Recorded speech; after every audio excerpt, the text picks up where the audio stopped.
Now at 6, the Target 12 investigators take you inside the mafia with the latest on a Rhode Island mobster who we've been tracking now for years. Today, Bobby DeLuca learned his punishment for lying to investigators about what he knew about the murder of nightclub owner Stephen DeSaro. This follows DeLuca's testimony earlier this year against a former mob boss and his associate in that murder case. Eyewitness News reporter Steve Nielsen was at Boston Federal Court for the sentencing and has this report. Inside federal court here in Boston, before the judge sentenced Robert DeLuca, the victim's son read an impact statement. It was emotional. He stopped often to wipe away tears.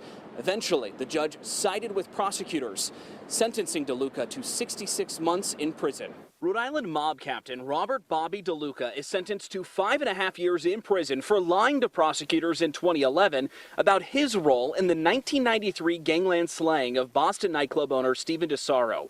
His sentence could have been far worse, but the judge agreed with prosecutors to be more lenient after DeLuca came forward in 2016 and testified against former mob boss Francis Cadillac Frank Salemi and associate Paul Wiedek this summer. DeLuca's attorney argued for time served. Or as the judge said, but for Mr. DeLuca's cooperation and testimony in court, Mr. Salemi and Mr. Wiedek perhaps are not convicted. DeSaro's son gave an emotional plea to the judge, asking for the maximum, arguing why should DeLuca have a relationship with his kids when they were robbed of a father? Any thoughts for the victim's family? Yeah, of course. I mean, they're incredibly sympathetic. You saw Michael DeSaro give an impassionate speech out there. What can you say? I mean, you know, they had the loss of their father at an early age. DeLuca wrote to the judge he denounced the mob now and said in court he's a changed man. He apologized to the DeSaro family.